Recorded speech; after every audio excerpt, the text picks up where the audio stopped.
Rahul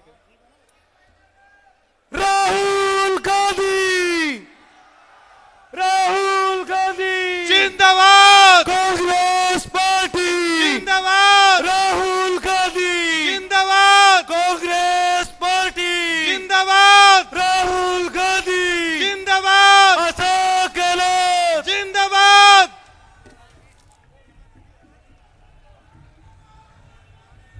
Congress party Rahul Gandhi Ashok Gehlot Jagdish Jahangir.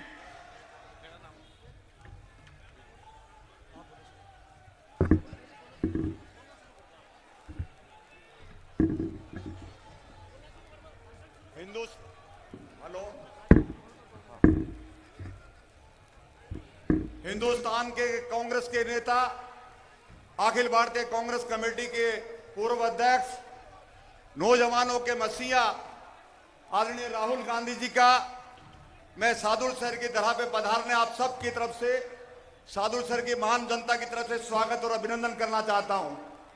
इनके साथ आए हुए राजस्थान के मुख्यमंत्री सम्मानित अशोक गहलोत जी, प्रदेश कांग्रेस कमेटी के हमारे अध्यक्ष आदरणीय गोविंद सिंह जी डोटासरा, कांग्रेस वर्किंग कमेटी के सदस्य और हमारे नेता आदरणीय सचिन पायलट जी, मंच पर उपस्थित हमारे आईसीसी के सचिव सम्मानित काजी निजामुद्दीन साहब, उपस्थित सभी सम्मानित दोस्तों और सम्मानित मंच, आप सबकी तरफ से मैं माननीय राहुल गांधी का हार्दिक स्वागत और अभिनंदन करना चाह रहा हूं। राहुल जी, मैं निवेदन करना चाह रहा हूं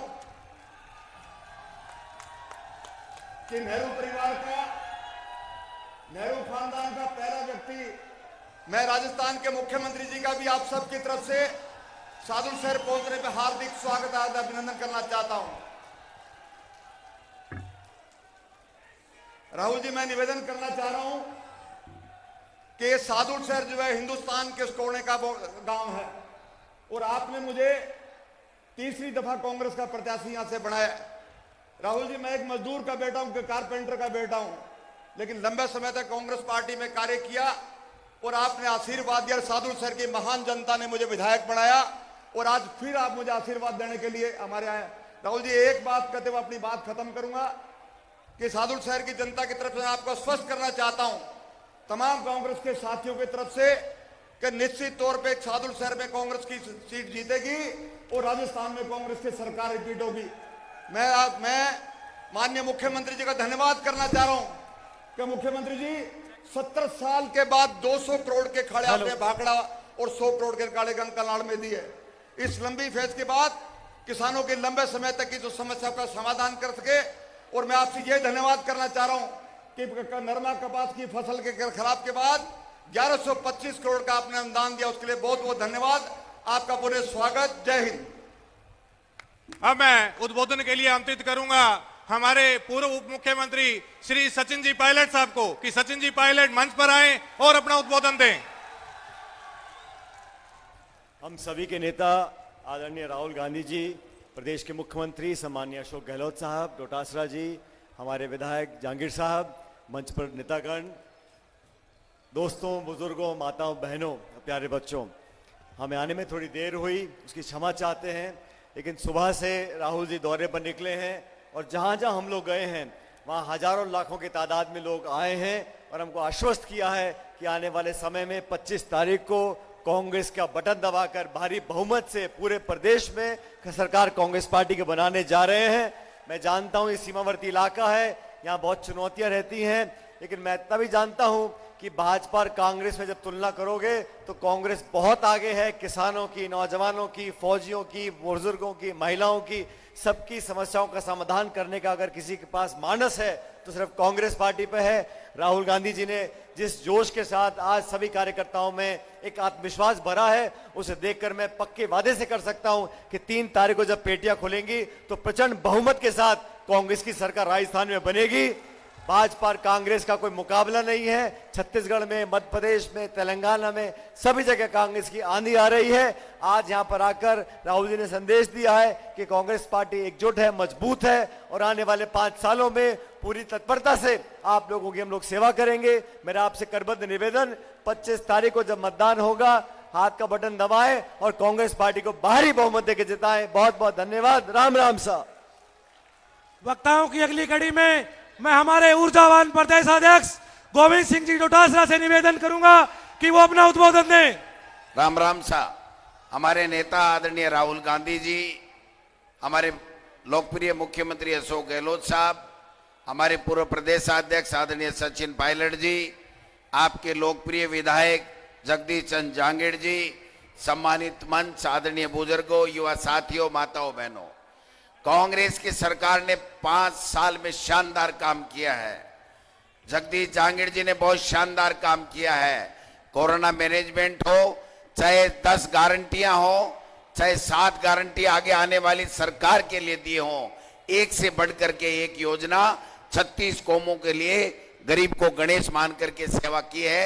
इसलिए मैं आपसे निवेदन करने के लिए प्रदेश कांग्रेस कमेटी के अध्यक्ष के नाते आया हूं कि काम किया दिल से, कांग्रेस फिर से काम किया दिल से। अब मैं 25 तारीख को आप सब लोग, मैं निवेदन करूंगा जगदीश जांगीड़ जी को, अंकुर मिगलानी जी को, सोहन नायक जी को, सभी कांग्रेस के प्रत्याशियों को 25 तारीख को कांग्रेस के हाथ के बटन के सामने, नीले बटन के ऊपर हाथ दबा करके, अंगुली दबा करके कांग्रेस की सरकार को बनाइए, कांग्रेस को प्रत्याशियों को जिताइए। 10 गारंटी चालू रहेंगी, 7 गारंटी जो है वो लागू होंगी। अगर भारतीय जनता पार्टी का शासन गलती से आ गया तो न 10 गारंटी रहेंगी, न 7 गारंटी रहेंगी, केवल एक गारंटी रहेगी कि मोदी का भला होगा, राजस्थान का और आम आदमी का भला नहीं होगा। धन्यवाद। जय हिंद, जय भारत। मचा हुआ आकार, छाया घोर अंधकार, धुंधली दिशाओं को प्रकाश की जरूरत है। शांति को बचाने, अशांति को मिटाने इस सिंह की जरूरत है। राजस्थान को कल भी अशोक गहलोत की जरूरत थी, आज भी अशोक गहलोत की जरूरत है। माननीय सीएम साहब। राहुल गांधी जी, डोटासरा जी, सचिन पायलट जी, कारी निजामुद्दीन जी, आपके लोकप्रिय उम्मीदवार जगदीश जांगीड़ जी, हमारे प्रत्याशी गंगानगर के अंकुर मंगलानी जी, जयूर रहमान जी और शेर सिंह जी, पूर्व सांसद देवेंद्र सिंह जी और तमाम हमारे उपस्थित भाइयों और बहनों, नौजवान साथियों, अभी राहुल जी को बोलना है। मौसम खराब हो गया, इसके कारण से प्रोग्राम सब डिस्टर्ब हो गए हैं। मैं आपको इतना ही कहना चाहूँगा कि काम की कोई कमी नहीं रही है और राहुल जी ने खड़गे सामने क्या रखा है, वादा करो मत, कर दो निभाओ। उसी थीम के आधार पर सरकार चल रही है। महंगाई हो, बेरोजगारी हो, प्यार मोहब्बत भाईचारा हो, ये राहुल जी की सोच है। इसको हम आगे बढ़ा रहे हैं और मैं कहना चाहूँगा आपको, राजस्थान ने इतिहास बना दिया है। इस बार इतनी अच्छी स्कीमें दी है, इतने अच्छे कानून पास किए हैं, पहली बार राजस्थान देश के अन्य राज्यों में चर्चा में आ गया है। इस बात का हम सबको गर्व होना चाहिए। और आपके यहाँ पे भी इंदुमल कोर्ट में आपके एमएलए साहब ने कोई कमी नहीं रखी काम करवाने के अंदर। इंदुमल कोर्ट और लालगढ़ जाटान में कॉलेज खोल दी, चूनागढ़ में गर्ल्स कॉलेज खोली गई, Sadul sir girls college PG level पर political science, history, Punjabi subject खोले गए। सादुल सर में ITI खोला गया। सादुल सर में CHC को उपजिला अस्पताल, मिर्जावाला 17 जेड को CSC, मोहनपुरा उमरगढ़ को छापावाली, संगतपुरा मन्नीवाली में PHC खोली गई। सादुल सर में जिला परिवहन कार्यालय, सिविल एवं न्यायिक मजिस्ट्रेट कोर्ट, अपर जिला में सेशन कोर्ट खोले गए। लालगढ़ जाटान को नगर पालिका बनाया गया। सादुल सर पर डिपो के लिए जमीन और स्टेडियम बन रहा है। लालगढ़ जाटान में नई स्वतंत्र मंडी। सादुल सर में पक्के खालों का निर्माण तो हो चुका है। 11,700 हेक्टेयर क्षेत्र में निर्माण पूरा हुआ है। और अभी मुझे जगदीश जी ने कहा कि बचे हुए खाले जो हैं वो भी मैं कहना चाहूँगा सरकार आ जाएगी तो बचे हुए खाले भी और खेतों में खाले भी बनाए जाएंगे, ये मैं कहना चाहता हूँ आपको। और टाटा इंस्टीट्यूट से बातचीत चल रही है। टाटा इंस्टीट्यूट जानते हो कि फेमस है, कैंसर की प्रॉब्लम बहुत ज़्यादा पंजाब से भी और आपके क्षेत्र में भी। तो कैंसर का अलग से हॉस्पिटल कैसे बने इस क्षेत्र में, उनका में ध्यान रखा जाएगा, ये मैं आपसे कहना चाहता हूँ। और यही बात करता हुआ मैं आपसे अपील करूँगा कि आपके जो उम्मीदवार है जगदीश जहांगीर जी आपके यहाँ से हैं, सोम नायक जी है राजनगर से, अंकुर मिगलानी जी है गंगानगर से, डूगराम कैदर जी है सूरतगढ़ से, शिमला देवी नायक है अनूपगढ़ से। कृपा करके आप पांचों को कामयाब करें। आप देखेंगे जो स्कीम हमने दी है, गारंटी दे दी गई है, महंगाई राहत शिविरों में 7 गारंटी और घोषणा की गई है। मैं आपसे वादा करता हूं, अगर आप जिताएंगे तो तमाम गारंटी मजबूत करेंगे, लागू करेंगे। जो गारंटी मिल गई आपको उसको और मजबूत करेंगे, ये मैं कह सकता हूं आपको। ये बात कहता हूं, मैं अपनी बात समाप्त करता हूं। धन्यवाद। जय हिंद। धन्यवाद। अब मैं हमारे महबूब नेता श्री राहुल जी से आग्रह करूंगा कि वो मंच पर आए और अपना उद्बोधन दें। राहुल गांधी।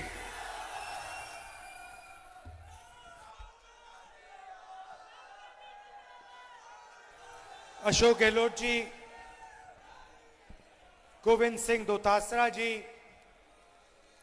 सचिन पायलट जी, स्टेज पे कांग्रेस पार्टी के सब वरिष्ठ नेता, हमारे प्यारे कार्यकर्ता, भाइयों और बहनों,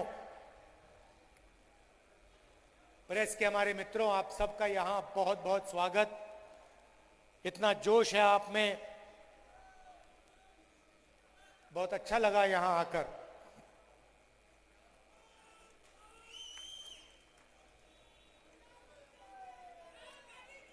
आपको याद होगा कुछ साल पहले कोविड आया, सबके घर में कोई ना कोई बीमार हुआ। देश में लाखों लोग मर रहे थे, ऑक्सीजन नहीं था, दवाइयां नहीं थी, लाशों के ढेर पड़े हुए थे। और देश के प्रधानमंत्री ने कहा, भाइयों और बहनों, थाली बजाओ।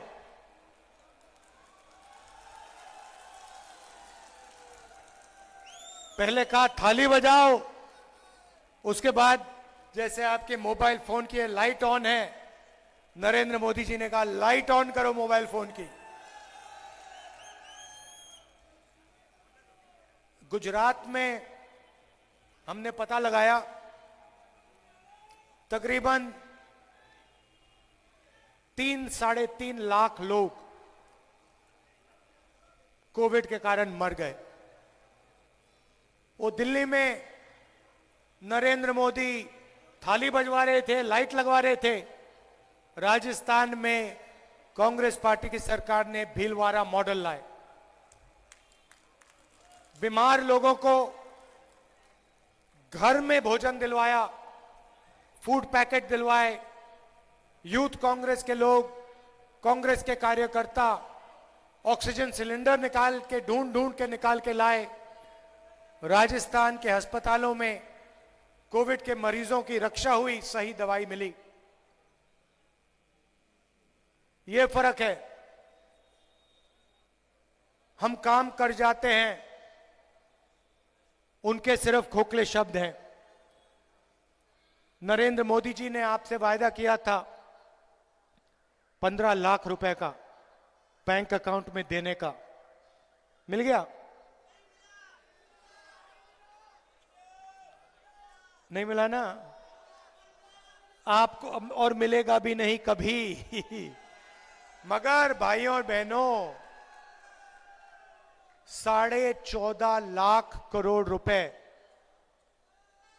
14.5 लाख करोड़ रुपए नरेंद्र मोदी ने हिंदुस्तान के अरबपतियों का कर्जा माफ किया है।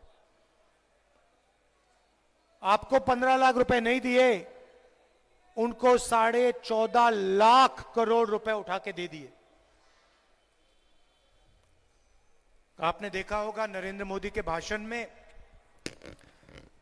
पहले जहां भी वो जाते थे कहते थे मैं ओबीसी वर्ग का हूं। याद है?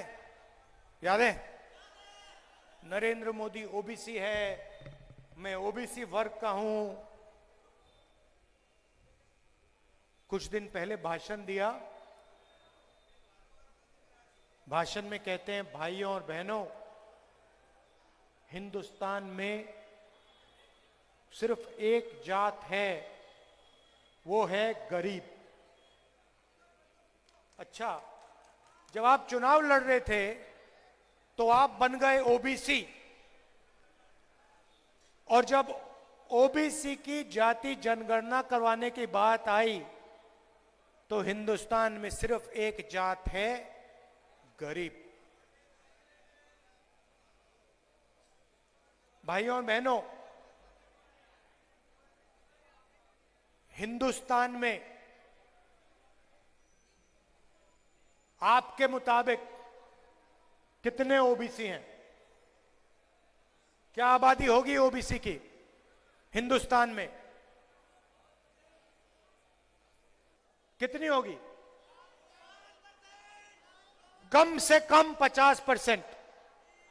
कोई नहीं जानता इस देश में पिछड़े लोग कितने हैं, कोई नहीं जानता, किसी को नहीं मालूम।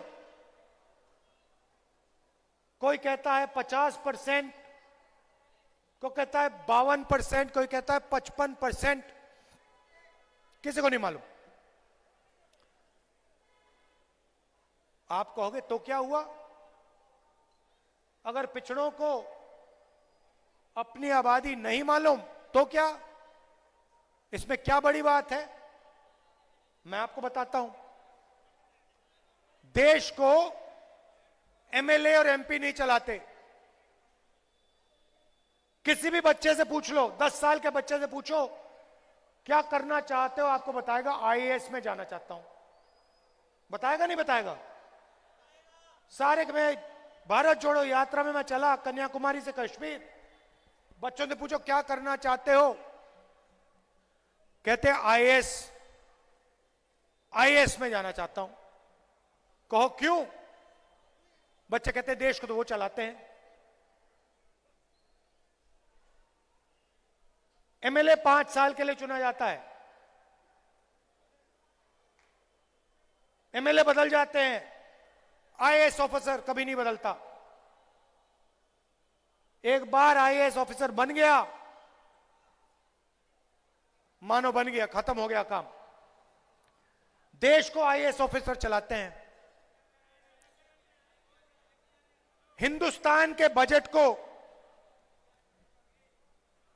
90 लोग बांटते हैं। Secretary to government of India, cabinet secretary, secretary to government of India, 90 लोग हिंदुस्तान का हर रुपया बांटते हैं।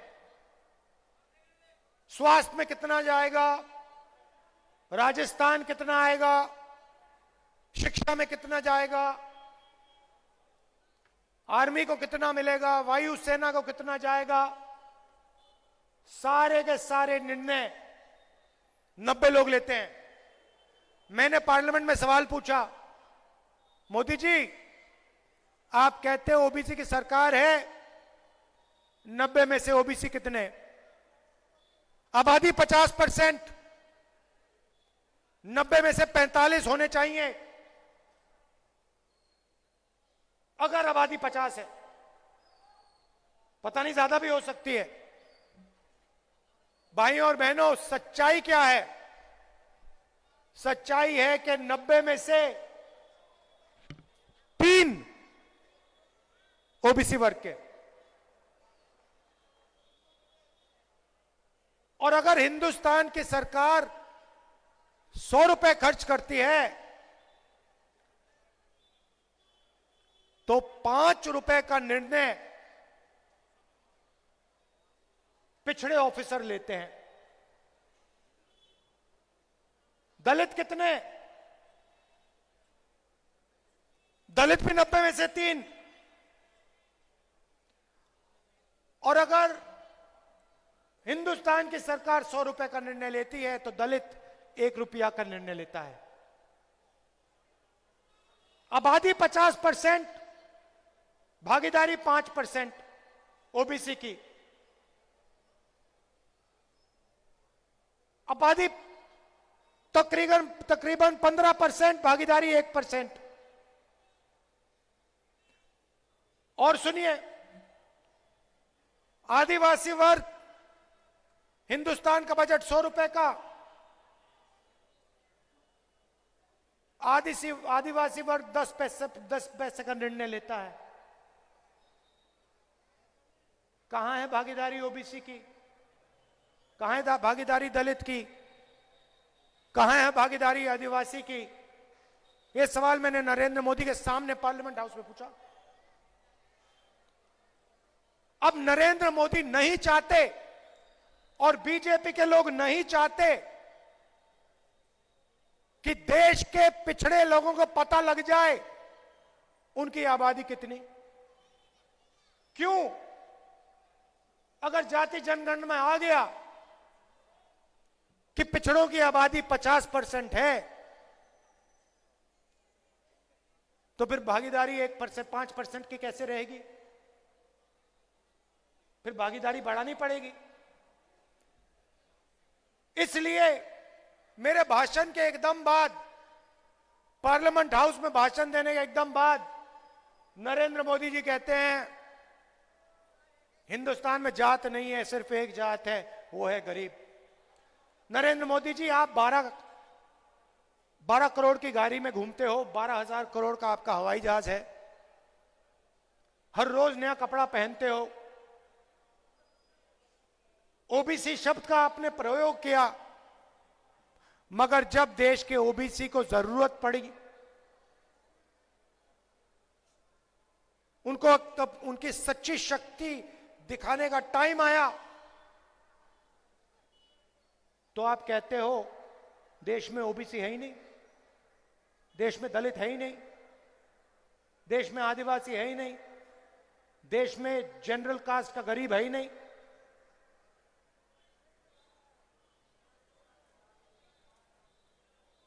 एक और बात समझिए, हम हर स्टेट में किसान का कर्जा माफ करते हैं, हर स्टेट में। यहां पे किसान का कर्जा माफ हुआ, 50% ओबीसी वर्ग है। मतलब जितना पैसा हमने किसानों का कर्जा माफ किया, उसका आधा पैसा ओबीसी वर्ग को मिला। यहां पे 25 लाख रुपए स्वास्थ्य में हम आम जनता को देते हैं। राजस्थान एक प्रदेश है जहां स्वास्थ्य का अधिकार है। कोई भी ऑपरेशन करवाना हो, कैंसर हो जाए, दिल का दौरा पड़ जाए, वाल्व बदलना हो, स्टेंट लगानी हो, घुटना बदलना हो, रिप्लेस करना हो, 1 पैसा नहीं देते आप लोग। मैं तो गहलोत जी से पिछली मीटिंग में कहा 25 लाख रुपए गहलोत जी कम है, इसको बढ़ाइए थोड़ा। अब ये जो 25 लाख जाता है, 50% ये ओबीसी के जेब में जाता है। 50% आबादी है, 50% पिछड़ों के जेब में जाता है। गैस सिलेंडर हम गरीबों को देते हैं, 500 रुपए का गैस सिलेंडर, 50% पिछड़ों को फायदा होता है, दलितों को होता है, आदिवासियों को होता है, गरीब जनरल कास्ट के लोगों को होता है। अंग्रेजी स्कूल खोलते हैं, 50% पिछड़ों को फायदा होता है। मगर जब नरेंद्र मोदी जी ने 14 लाख करोड़ रुपए कर्जा माफ किया, अरबपतियों का माफ किया, उसमें से पिछड़े कितने थे? दलित कितने थे? आदिवासी कितने थे? गरीब जनरल कास्ट के कितने थे? एक भी नहीं, एक भी नहीं था। मैं उनकी योजना के बारे में बताता हूं आपको। स्वास्थ्य बीमा योजना, नरेंद्र मोदी उसके बारे में बोलते रहते हैं। मैं आज स्वास्थ्य बीमा योजना आपको समझा देता हूं। पैसा कहां से आता है? जीएसटी से आता है। कौन देते हैं? गरीब जनरल कास्ट के लोग, दलित, आदिवासी, पिछड़े। पेट्रोल खरीदो जीएसटी, खाद खरीदो जीएसटी, पेस्टिसाइड खरीदो जीएसटी, बिजली का बिल अदानी जी को जाता है, शर्ट खरीदो जीएसटी। जितनी जीएसटी आप देते हो उतनी जीएसटी अदानी देता है। अगर हिंदुस्तान का गरीब व्यक्ति शर्ट खरीदता है और उसी शर्ट को अदानी खरीदता है, दोनों उतनी ही जीएसटी देते हैं। अगर हिंदुस्तान का गरीब किसान 1 लीटर पेट्रोल खरीदता है, अदानी 1 लीटर पेट्रोल खरीदता है, दोनों एक जैसी जीएसटी देते हैं। अगर ढाबे में अदानी खाए और गरीब व्यक्ति खाए, दोनों उतनी ही जीएसटी देंगे। तो जीएसटी का पैसा आप देते हो। नरेंद्र मोदी जी लाए फसल बीमा योजना, 20,000 करोड़ रुपए सेंट्रल गवर्नमेंट ने दिए, जीएसटी का पैसा आपका पैसा। 10,000 करोड़ रुपए स्टेट ने दिए, जीएसटी का पैसा आपका पैसा। 5,000 करोड़ रुपए किसान ने अपने जेब से दिए, 35,000 करोड़ रुपए। 35,000 करोड़ रुपए नरेंद्र मोदी जी ने 16 कंपनियों को दिया सीधा। उनमें ना एक ओबीसी है, ना एक गरीब जनरल कास्ट का है, ना एक दलित, ना एक आदिवासी। 35 करोड़ रुपए 16 कंपनियों को दे दिए। लाखों रुपए की उनकी सैलरी, करोड़ों रुपए की सैलरी। और जब किसान को जरूरत पड़ती है, तूफान आता है, उसका नुकसान होता है, ओला गिरता है, किसान ईमेल लिखता है, फोन लगाता है, भैया हमारा नुकसान हो गया, हमारा बीमा का पैसा है, दे दो। किसान का पैसा, जीएसटी का पैसा, कंपनी कहती है भैया नहीं मिलेगा आपको, आपका तो नुकसान ही नहीं हुआ। यह है नरेंद्र मोदी की योजना। और यह सिर्फ फसल बीमा योजना नहीं है, इनकी सब योजनाएं ऐसी हैं। जीएसटी से आपका पैसा किसी बड़े कॉन्ट्रैक्टर को मिलता है, अदानी को मिलता है, किसान को, मजदूर को, गरीबों को 1 रुपया नहीं मिलता। 5 साल पहले गहलोत जी से मैंने साफ कह दिया था, गहलोत जी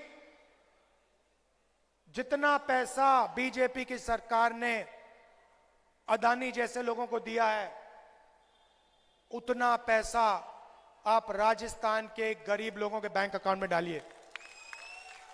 और मैं बता रहा हूं अभी हमने शुरू किया है, अभी आपने कुछ नहीं देखा, कुछ नहीं देखा आपने। मैं बता रहा हूं जितने पैसे इसने अदानी को दिए हैं, उतने पैसे मैं हिंदुस्तान के गरीब के हाथ में डालूंगा। एक पैसा नहीं छोड़ूंगा। और आप जानते हो मैं नरेंद्र मोदी नहीं हूं, झूठे वायदे नहीं करता हूं। एक बार बोल दिया तो करके दिखाता हूं। कांग्रेस ने इस चुनाव में 7 गारंटी दी हैं। आप देखिए, इसमें से अरबपतियों को हमने क्या दिया, बता दो मुझे। राजस्थान की हर महिला, हर परिवार की एक महिला को राजस्थान की सरकार हर साल बैंक अकाउंट में 10 10,000 रुपए डाल के देगी। गरीबों को गैस सिलेंडर 500 रुपए का, अदानी जी 1400 रुपए का देते हैं, उसमें से 700 रुपए कहां जाते हैं आप जानते हो, किसकी जेब में जानते हो आप जानते हो, बताने की जरूरत नहीं है। शिक्षा में अंग्रेजी स्कूल का हमने जाल बिछा दिया। हमारा लक्ष्य है कि आने वाले समय में राजस्थान के सारे बच्चे इंग्लिश मीडियम स्कूल में पढ़ें।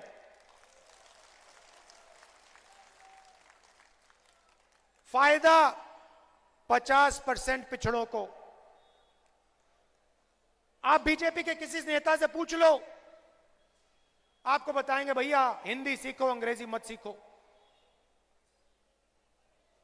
सिर हिला रहे हैं आप, सही बोला ना?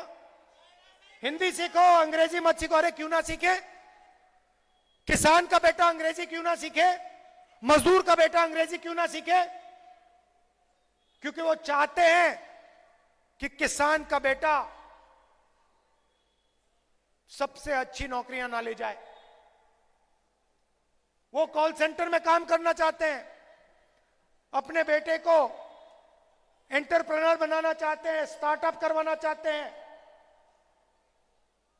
उनके बच्चे कॉल सेंटर में काम करें,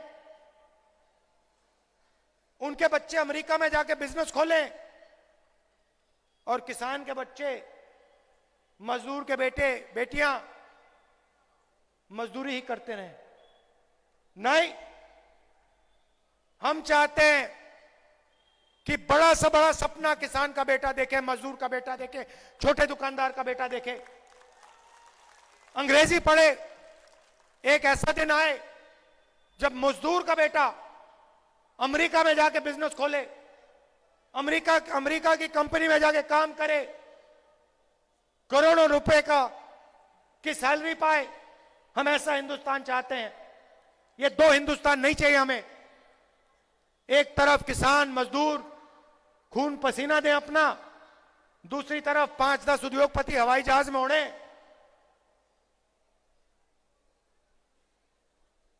लाखों रुपए हर रोज खर्च करें, ऐसा हिंदुस्तान नहीं चाहिए हमें।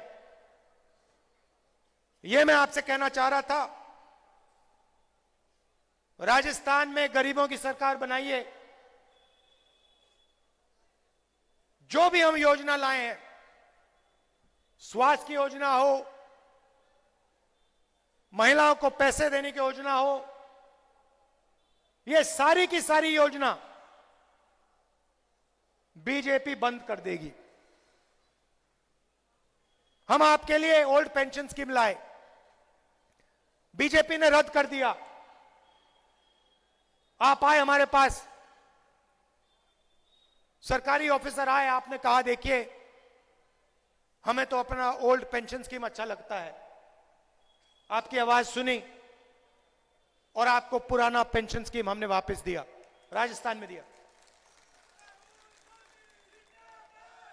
आप याद रखिए, बीजेपी की सरकार आएगी तो आपका ओल्ड पेंशन स्कीम हवा में उड़ जाएगा, गायब हो जाएगा। हम गरीबों की सरकार चलाते हैं। और मैंने आपसे कहा अभी शुरुआत है, राजस्थान पहला कदम है। दिल्ली की सरकार आएगी तो फिर देखना गरीबों के लिए कांग्रेस पार्टी क्या करती है। ये जो जाति जनगणना है, मैंने मन बना लिया है। राजस्थान की सरकार आएगी, कास्ट सर्वे यहां पे हो जाएगा, पूरा होगा, और पिछड़ों को हम बता देंगे आपकी इतनी आबादी, आपकी इतनी भागीदारी। और देश में सरकार आएगी, पूरे देश में जाति जनगणना होगा, कांग्रेस पार्टी की गारंटी है। नरेंद्र मोदी कुछ भी बोले, एक जात है, गरीब जात है, वो बोले, जब वो बोले वो जाने। हम जाति जनगणना करके दिखा देंगे। एक क्रांतिकारी ऐतिहासिक निर्णय है। जैसे सफेद क्रांति हुई थी, हरी क्रांति हुई थी, देश बदल गया, वैसे ही जाति जनगणना के बाद दूध का दूध, पानी का पानी हो जाएगा, देश बदल जाएगा। आप सब आए, इसके लिए दिल से धन्यवाद। नमस्कार, जय हिंद। Rahul Gandhi, Rahul Gandhi, Ashok Gehlot, Ashok Gehlot, Congress party, Rahul Gandhi, Rahul Gandhi, Congress party, Rahul Gandhi.